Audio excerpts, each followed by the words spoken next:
tell you. I want to tell you about myself and my life in Colorado. I don't think I can stay if it's just a talk. You hear stories of Colorado. You had enough of my stories this morning, eh?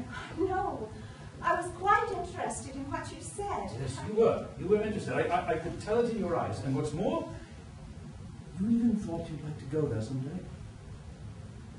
I've changed my mind. I've quite given up that idea now. You'd like it there? I know you would. It's a friendly country. Nobody cares who you are. They only care what you are, and so you soon make friends. That's right. And it gives everyone a chance. And it's good in this way. It makes a man depend upon himself. He learns to think clearly, decide quickly. He soon learns he's got to stay wide awake if he wants to succeed. It's the kind of training I've had. I have wandered from mining camp to mining camp, tried my luck in half the camps in Colorado and California. Sometimes it's been good, sometimes bad. Taken as a whole, done well. Got a little something saved up. I can always make good money anywhere west of Chicago. Now listen to me, I'm sounding like a true American. They always begin by telling you what they've got. Hope you'll forgive me, it's just force of habit.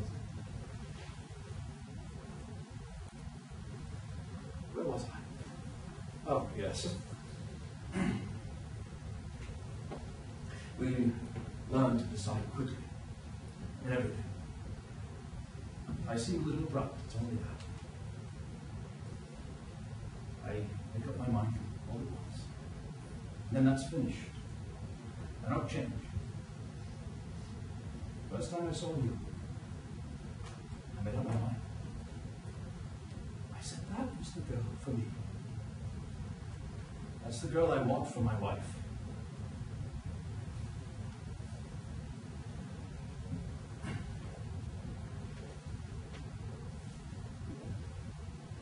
Will you be my wife? No, I can't. I didn't know that was coming, or I wouldn't have listened. I wouldn't indeed. I've been too abrupt. I warned you I was that way. You want time to think it over. I make up my mind what it is that I want, and the next thing is I rush in and ask for it. That's too quick for you. You take time. Think it over. Don't tell me now. There's no rush. We'll be going back for a month. 2. I'm very much obliged to you for asking me to marry you. But I can't. Never? No, never. I don't think so. Oh, that sounds like hope. I didn't mean it to sound like hope. It didn't seem to be that way. Last evening when we were talking about mountains, forests, talking about what it was like to be home. And then this morning, we were gathering flowers together. And then later on, they were having their cake and milk. We were talking. It seemed to me we were just getting on famously. Please don't go on. I can't bear it. You only distress me.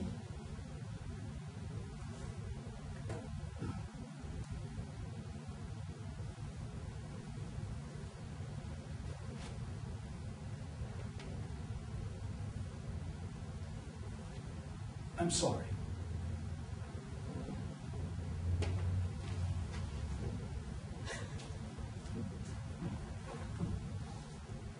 What is it? Nothing.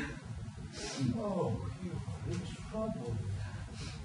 You are in great trouble. Can't you tell me? Can't I do anything? No. Oh, wouldn't it do you good to tell somebody? Don't you want someone to tell it all to? I want. What is it you want? I think I want a mother. Oh, poor child. Poor child.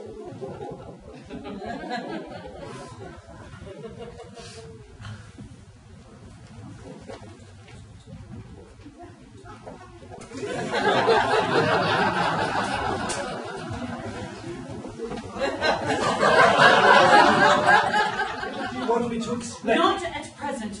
Thank you, Richard. But I was only... Not now. I prefer to consider my position carefully before expressing my astonishment and indignation. Well, if you won't let me explain,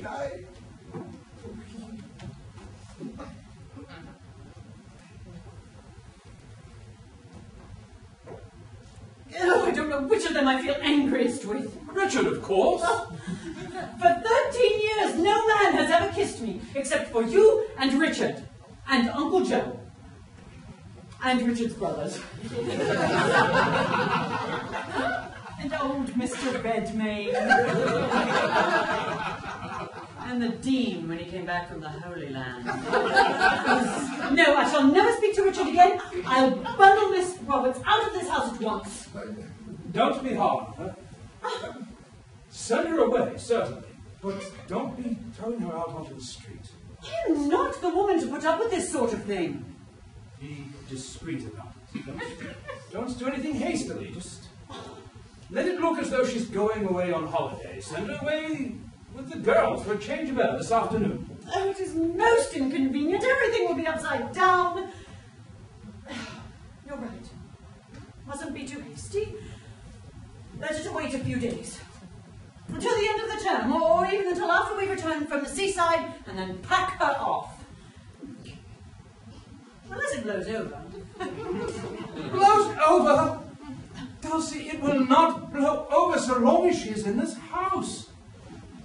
You are up against a serious crisis. Take heed from what you saw, and save your home from ruin. You have become so dependent upon Miss Roberts, you have practically let her slip into your place. You are going to keep Richard. You are going to have to live an entirely different sort of life. Not tomorrow, not next week, now. You be his companion. You play chess with him. Go for long walks with him. You sit up with him in the evenings. You get up early in the morning and be gay and cheerful at the breakfast table. When he goes away, you must see him off. When he returns, you run to meet him.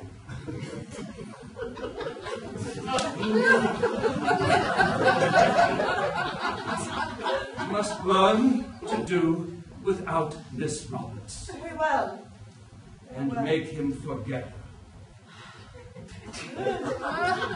Very well. She shall leave this house directly, as soon as I recover from what? Well, from the shock. Think of the shock that I've had. There's sure to be a reaction. I shouldn't wonder if I had a complete collapse. Oh dear. It's beginning already. I feel so ill. Oh, please call Miss Roberts. You were going to learn to do without Miss Roberts. Oh, that was before I was ill. I can't be ill without Miss Roberts.